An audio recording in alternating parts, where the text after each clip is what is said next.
ആരോ പറഞ്ഞുകൊടുത്തത് തത്ത പറയും പോലെ പറഞ്ഞത്.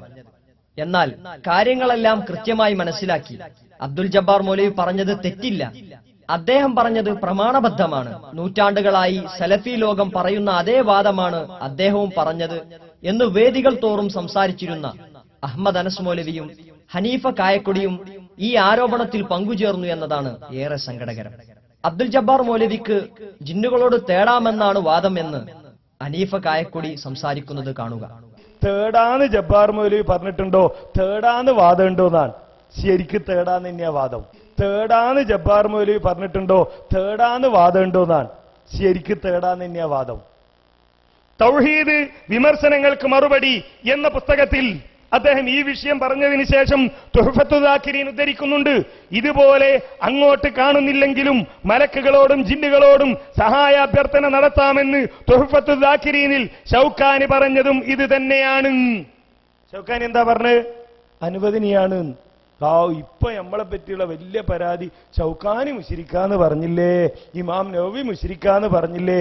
ചിലരൊക്കെ പറയണത് കേട്ടാൽ വ്യക്തികളോടുള്ള വിരോധവും അന്ധമായ പക്ഷപാതിത്വവും എങ്ങനെയാണ് ആളുകളെ ഇങ്ങനെ നുണ പറയാൻ പ്രേരിപ്പിക്കുന്നത് എന്ന് നമ്മൾ അത്ഭുതപ്പെട്ടു. കളവല്ലേ ഇത്? അബ്ദുൽ ജബ്ബാർ മൗലവിക്ക് ജിന്നുകളോട് തേടാമെന്ന് വാദമുണ്ടോ? സക്കരിയ സ്വലാഹിക്ക് ജിന്നുകളോട് തേടാമെന്ന വാദമുണ്ടോ? അവർ തന്നെ വ്യക്തമാക്കട്ടെ. അബ്ദുൽ ജബ്ബാർ മൗലവിയുമായുള്ള അഭിമുഖത്തിൽ നിന്ന് കാണുക. ജിന്നിനോടോ മലക്കിനോടോ പ്രാർത്ഥിക്കാമെന്ന് താങ്കൾക്ക് വാദമുള്ളതായി കേൾക്കുന്നു. സത്യത്തിൽ താങ്കൾക്ക് അത്തരത്തിലൊരു വാദമുണ്ടോ?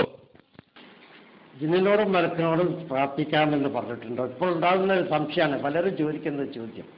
അങ്ങനെ നേരിട്ട് ചോദിച്ചിരുന്നെങ്കിൽ അത് നന്നായിരുന്നു. പലരും ചോദിക്കാതെ ഉദ്ദേശിക്കാതെ പ്രചരിപ്പിക്കുക ചെയ്യുന്നത്. അള്ളാഹുവിന്റെ സൃഷ്ടികളിൽ ആരോട് പ്രാർത്ഥിക്കുന്ന ശിഷ്ടാണ്. പിന്നെന്ത് ജിന്ന് സൃഷ്ടിയല്ലേ? ഏത് സൃഷ്ടിയോടും പ്രാർത്ഥിക്കാൻ പാടില്ല. അങ്ങനെ പ്രാർത്ഥിക്കണമെന്ന് എവിടേക്കും പറഞ്ഞു. എങ്കിൽ ജിന്നുകളോട് സഹായം തേടാമെന്ന് താങ്കൾ പറഞ്ഞിട്ടുണ്ടോ?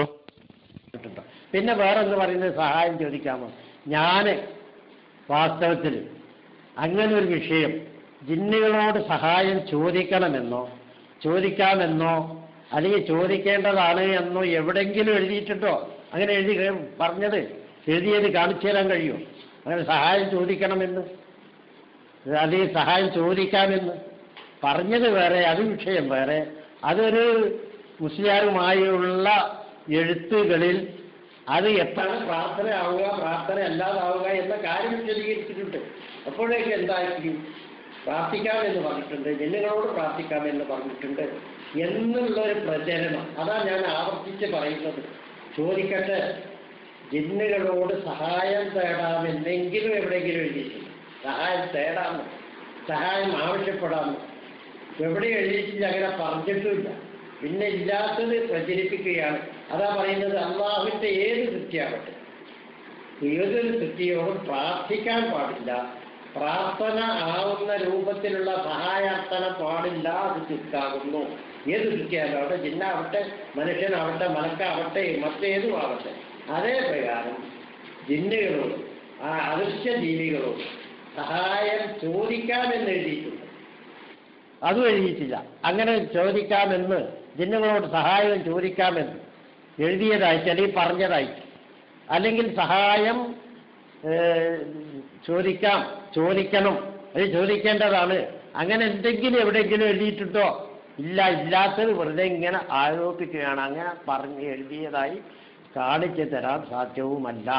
കെ സക്കരിയ സ്വലാഹിയും തനിക്ക് ജിന്നുകളോട് തേടാമെന്ന വാദമില്ല എന്ന് വ്യക്തമാക്കി. വെല്ലുവിളിക്കുന്നു, 1000 കുതിരശക്തിയിൽ വെല്ലുവിളിക്കുന്നു. മടവൂരികളാകട്ടെ, അവരെ പിൻപറ്റുന്ന ഹുബൂരികളാകട്ടെ, അവരെ വാക്ക് വിശ്വസിക്കുന്ന വേറെ ഏതെങ്കിലും ആളുകളാകട്ടെ, അവരോടൊക്കെ ആരാണിത് പറഞ്ഞത്? ജിന്നുകളെയും മലക്കളെയും വിളിച്ചു പ്രാർത്ഥിക്കാമെന്ന് പറഞ്ഞ മുജാഹിദ് ആരാണ്? അയാളെ പേര് പറഞ്ഞുകൊണ്ടാ? അയാൾ പ്രസംഗിച്ച ക്ലിപ്പ് കൊണ്ട് കൊണ്ടുപോവാ, അയാൾ എഴുതിയ ലേഖനങ്ങൾ കൊണ്ടുപോവാ. അയാൾ അപ്പൊ തന്നെ ഈ പ്രസ്ഥാനത്ത് പുറത്താക്കണ്ടേ? വെച്ചേക്കാൻ പറ്റുമോ?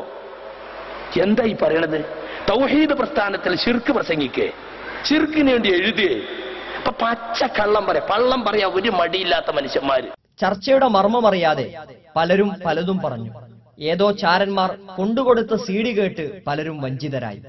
യഥാർത്ഥത്തിൽ ചർച്ചയുടെ മർമ്മം എന്താണ്? സമസ്തക്കാരുമായുള്ള സംസാരത്തിലും തൗഹീദ് പഠിപ്പിക്കുന്ന ഗ്രന്ഥങ്ങളിലും ഒരു വിളി എപ്പോഴാണ് പ്രാർത്ഥനയാവുക എന്ന് നാം വിശദീകരിച്ചതാണ്. വക്കം മൗലവി, കെ എം മൗലവി, സെയ്ദ് മൗലവി രണ്ടത്താണി, പി അബ്ദുൽ ഖാദർ മൗലവി കണ്ണൂർ, കെ ഉമർ മൗലവി തുടങ്ങി കുഞ്ഞീദ് മദനി, എ പി അബ്ദുൽ ഖാദർ മൗലവി വരെയുള്ള പണ്ഡിത ശ്രേഷ്ഠരെല്ലാം എപ്പോഴാണ് പ്രാർത്ഥനയാവുക എന്ന് വിശദീകരിച്ചിട്ടുണ്ട്. ഉപകാരലബ്ധിക്കോ ദുരിതമോചനത്തിനോ വേണ്ടി കാര്യകാരണ ബന്ധങ്ങൾക്ക് അതീതമായി കഴിവുണ്ടെന്ന് താൻ വിശ്വസിക്കുന്ന വ്യക്തിയോട് ചോദിക്കുന്ന ചോദ്യമാണ് പ്രാർത്ഥനയാവുക എന്ന് പണ്ഡിതന്മാരെല്ലാവരും വിശദീകരിച്ചതാണ്. അബ്ദുൽ ജബ്ബാർ മൗലവി എഴുതിയതിൽ ഈ നിർവചനത്തിനപ്പുറത്തുള്ള ഒന്നുമില്ല എന്ന് അറിയുന്നവർ തന്നെയാണ് അബ്ദുൽ ജബ്ബാർ മൗലവിക്കെതിരെ ശിർക്കാരോപിക്കുന്നത് എന്നാണ് സങ്കടകരം. 2002 മുതൽ 2011 വരെ നാം പറഞ്ഞത് എന്തിനാണ് മാറ്റി പറഞ്ഞത്? നൂറ്റാണ്ടുകളായി സലഫി ലോകം ഒന്നടങ്കം അംഗീകരിക്കുന്ന തത്വത്തെ എന്തിനാണ് നാം എതിർക്കുന്നത്? ഒരു നൂറ്റാണ്ടുകാലമായി നാം പഠിപ്പിച്ച നിർവചനങ്ങളിൽ നിന്ന് എന്തിനാണ് മാറുന്നത്? 2012 മുജാഹിദുകൾക്കെതിരെ ശിർക്കാരോപണവുമായി കടന്നു വന്നവർ അവരുടെ ഉള്ളറകൾ എന്തെന്ന് കാലം തെളിയിക്കും. എന്നാൽ ഒരു കാര്യം സത്യമാണ്, മുജാഹിദുകൾക്കിടയിൽ ശക്തമായൊരു ഭിന്നിപ്പുണ്ടാക്കുവാൻ, ആളുകളുടെ മനസ്സിൽ വിദ്വേഷവും വെറുപ്പും വെക്കുവാൻ ഈ ഒരു വിഷയം ജനങ്ങൾക്കിടയിൽ കൊണ്ടുവന്ന ആളുകൾക്ക് തിരുവനന്തപുരത്ത് വെച്ച് അബ്ദുറഹ്മാൻ എന്ന സുഹൃത്ത്, നിങ്ങൾ പറയുന്ന വാദങ്ങളിൽ ആത്മാർത്ഥതയുണ്ടെങ്കിൽ അള്ളാഹുവിന്റെ പേരിൽ നിങ്ങൾ സത്യം ചെയ്യണമെന്ന് ഹനീഫ കായക്കൊടിയോട് ആവശ്യപ്പെട്ടു. ഈ പാവങ്ങളായ ജനങ്ങളാണ് ഇരിക്കുന്ന അധികാരം ഈ പ്രസ്ഥാനത്തെ സ്നേഹിച്ചത്. സത്യം പറയുന്നു എന്നതിന്റെ പേരിൽ മാത്രം നിങ്ങളെ സ്നേഹിച്ചാണ്. പക്ഷെ അവസാനം നമുക്ക് ഏത് കൂട്ടത്തിൽ നിൽക്കണമെന്ന് അറിയാൻ വേണ്ട അവസ്ഥയാണ്. കുറച്ചവരെ ഞങ്ങൾ ഈ നേർമാർഗം സത്യത്തിന്റെ പാതയിൽ ഉറച്ചു നിൽക്കണേ, നിർത്തിക്കണേ എന്നുള്ള ആത്മാർത്ഥമായി പ്രാർത്ഥിക്കും. അതുകൊണ്ട് നിങ്ങളോട് ചോദിക്കാനുള്ളത് അറിയാൻ, ഇവിടെ എല്ലാവർക്കും ഒരു മെസ്സേജ് ഞാൻ ബോധസ്വരം മെസ്സേജ് അയച്ചിരുന്നു. ആ സമയത്ത് ഇവിടെ ശരിസാറിനെ വിളിച്ചുകൊണ്ട് മെസ്സേജ് ഭീഷണിപ്പെടുന്ന രീതിയിൽ ഒരു മെസ്സേജ് പോയി. ഞാൻ അയച്ച മെസ്സേജ് സക്കീറിയ സ്വാമി, മുജാഹിദ് അസ്വാമി, ഹരിബാഗ് എല്ലാം കിട്ടിക്കാണും. ഞാൻ പറയുന്നത് സത്യത്തിന് വേണ്ടിയാണ് നിങ്ങളുടെ പുറപ്പാടുകൾ മഞ്ചേരി നടക്കുന്ന സമയത്ത് കിട്ടിക്കാണും. മനസ്സിലാക്കി ആ പറഞ്ഞത് അള്ളാഹിന് വേണ്ടിയാണ് നിങ്ങൾ ഈ ദീൻ പറയുന്നതെങ്കിൽ നിങ്ങൾ വിശ്വസിച്ചാണെന്ന് പറയുന്നത് പ്രമാണത്തിന്റെ അടിസ്ഥാനത്തിൽ. എങ്കിൽ അന്ന് നിങ്ങൾ ഇന്ന് പറയാൻ പോകുന്ന റബ്ബിനെ ഉദ്ദേശിച്ച് സത്യം മാത്രം പറയുക, നരകം ഭയാനകമാണ്, മരണം അടുത്താണെന്നൊരു മെസ്സേജ് മാത്രം ഞാൻ അയച്ചുള്ളൂ. അത് ഭീഷണിയാണ് എന്ന് പറഞ്ഞാണ്. സക്കീറിയ സ്വാമി ഞാൻ തന്നെ വിളിച്ച സമയത്ത് ഒരു മെസ്സേജ് കിട്ടി. എന്താണ്? ഞാൻ അള്ളാഹിന്റെ സാക്ഷ്യത്തിൽ നിങ്ങൾ പറയണം. നിങ്ങൾ പറയുന്നത് കേൾക്കുമ്പോൾ എനിക്ക് തോന്നുന്നത് നിങ്ങൾ പറയുന്നത് ശരിയെന്നാണ്. നിങ്ങളുടെ ലേഖനം വായിക്കുമ്പോൾ പ്രയാസം തോന്നുന്നത് ശരിയാണ് തോന്നുന്നത്. തിരിച്ച് നമ്മുടെ കേരളത്തിലെ പണ്ഡിതന്മാർ വിശദീകരിക്കുന്നത് കാണുമ്പോൾ അത് പറയുന്നതാണ് ശരി തോന്നുന്നത്. ഞങ്ങളെ പോലുള്ള കുറച്ച് പാവങ്ങളുണ്ട്, അങ്കലാത്തായിരിക്കണം. നിങ്ങളെ പോലുള്ള കുറച്ച് ആളുകൾ അള്ളാഹുവിന്റെ സാക്ഷി നിർത്തിക്കൊണ്ട് നിങ്ങൾ സത്യം ചെയ്യാൻ തയ്യാറോ? നിങ്ങൾ പറയുന്ന ഈ പ്രബോധന പ്രവർത്തന പ്രമാണ അടിസ്ഥാനത്തിൽ സ്വർഗം പ്രതീക്ഷിച്ചുകൊണ്ടാണ് നിങ്ങൾ ചെയ്യുന്നത്, സത്യം ചെയ്യാൻ തയ്യാറോ? അദ്ദേഹം എന്നോട് സത്യം ചെയ്ത് പറഞ്ഞു, ഉറപ്പാണ് ഞാൻ സത്യം ചെയ്യാണ്. അള്ളാഹുവിനെ ഉദ്ദേശിച്ച അള്ളാഹുവിന്റെ സത്യം പ്രമാണത്തിന്റെ അടിസ്ഥാനത്തിലല്ല ഞാൻ സംസാരിക്കുന്നില്ലെന്ന് അദ്ദേഹം പറഞ്ഞു. ബാലുശ്ശേരി ബൈലക്സിലെ എല്ലാവരും കേട്ട് വിളിച്ചു പറഞ്ഞു, ഞാൻ പറയുന്ന ഈ കാര്യങ്ങൾ പ്രമാണാടിസ്ഥാനത്തിലാണ്, ഇല്ല എങ്കിൽ എന്റെ പേര് അള്ളാഹുവിന്റെ ശാപ ഇപ്പോൾ ഉണ്ടാവട്ടെ എന്ന് പ്രാർത്ഥിച്ചു. നിങ്ങളോട് അത് വിഷമാണോ എന്ന് എനിക്കറിയില്ല, പക്ഷെ ഞങ്ങൾക്ക് വേണ്ടി എനിക്ക് വേണ്ടി ഞാൻ ചോദിക്കണം, നിങ്ങളും അള്ളാഹുവിന്റെ സാക്ഷ്യത്തിനൊന്ന് സത്യം ചെയ്യണം. നിങ്ങൾ പ്രമാണത്തിന്റെ അടിസ്ഥാനത്തിലാണോ ഈ കാര്യങ്ങളെല്ലാം വിശദീകരിച്ചത്? നിങ്ങളൊന്ന് സത്യം ചെയ്യണം. കുടുങ്ങിയ സാഹചര്യത്തിൽ അദ്ദേഹത്തിന് സത്യം പറയേണ്ടി വന്നു. അബ്ദുൽ ജബ്ബാർ മൗലവിക്കോ സക്കരിയ സ്വലാഹിക്കോ മുജാഹിദ് പ്രസ്ഥാനത്തിലെ ഏതെങ്കിലും പണ്ഡിതന്മാർക്കോ ജിന്നുകളോട് തേടാമെന്ന വാദമില്ലെന്ന് അദ്ദേഹത്തിന് സമ്മതിക്കേണ്ടി വന്നു. നമ്മൾ മനസ്സിലാക്കേണ്ട ഒരു പ്രധാനപ്പെട്ട കാര്യം, സക്കരിയ സ്വലാഹിക്ക് അല്ലെങ്കിൽ അബ്ദുൽ ജബ്ബാർ മൗലവിക്ക് ജിന്നിനോട് പ്രാർത്ഥിക്കാം എന്ന വാദം ഉണ്ട് എന്ന് നമ്മൾ പറയുന്നില്ല. സക്കരിയ സ്വലാഹിക്ക് ജിന്നിനോട് പ്രാർത്ഥിക്കാം എന്ന വാദമുണ്ട് എന്ന് നമ്മൾ പറയുന്നില്ല. സക്കരിയ സ്വലാഹിക്ക് ജിന്നിനോട് എല്ലാ കാര്യങ്ങളിലും സഹായം തേടാം എന്ന വാദമുണ്ട് എന്ന് നമ്മൾ പറയുന്നില്ല. അഭൗതികമായ കാര്യങ്ങൾ, ഉദാഹരണത്തിന് ജിന്നെ എനിക്കൊരു സന്താനത്തെ തരണേ, ജിന്നെ എനിക്കൊരു കുട്ടിയെ തരണേ, ജിന്നെ എന്റെ രോഗം മാറ്റണേ, ജിന്നെ എന്നെ സ്വർഗത്തിലെത്തിക്കണേ എന്നിങ്ങനെ ജിന്നിനോട് പറയാം എന്ന വാദം സക്കരിയ സ്വലാഹിക്കില്ല. എവിടെയെങ്കിലുമുള്ള ഏതെങ്കിലും ഒരു ജിന്നിനോട് ഭൗതികമായ കാര്യങ്ങളും തേടാം എന്ന വാദവും സക്കരിയ സ്വലാഹിക്കില്ല. വൈകിപ്പോയി കായക്കൊടി, നിങ്ങളിത് പറഞ്ഞപ്പോഴേക്കും സമൂഹത്തിൽ പ്രശ്നങ്ങൾ ആരംഭിച്ചു കഴിഞ്ഞിട്ടുണ്ട്. ഷിർക്ക് ആരോപിച്ചവരിലേക്ക് മടങ്ങുമെന്നാണല്ലോ പ്രവാചകന്റെ വചനം. ജിന്നും മലക്കും കാര്യകാരണ ബന്ധങ്ങൾക്ക് അതീതമല്ലെന്നും അവർ അഭൗതിക ജീവികളല്ലെന്നുമായിരുന്നു ഇക്കാലം അത്രയും നാം പറഞ്ഞത്. ജിന്നും മലക്കും അഭൗതികമാണെന്ന് പറയുക വഴി അബ്ദുസ്സലാം സുല്ലമിയുടെ തൗഹീദാണ് ഇവർ സ്വീകരിച്ചിരിക്കുന്നത്.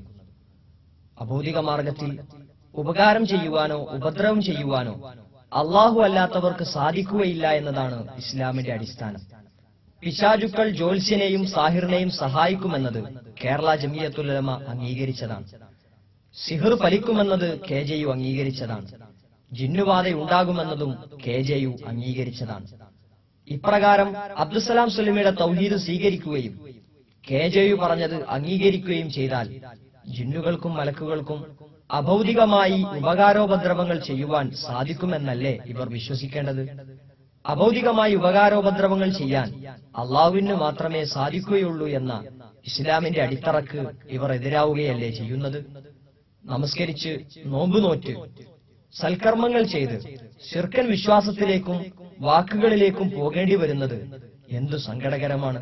അള്ളാഹു നമ്മെ അനുഗ്രഹിക്കും. To the right goal, through the right path.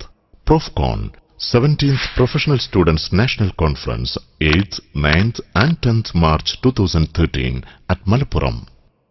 ഉത്തമ സമൂഹത്തിന്റെ വീണ്ടെടുപ്പ് ലക്ഷ്യം വെച്ച് മുജാഹിദ് സ്റ്റുഡൻസ് മൂവ്മെന്റ് MSM സംഘടിപ്പിക്കുന്ന മെഡിക്കൽ, ടെക്നിക്കൽ, മാനേജ്മെന്റ്,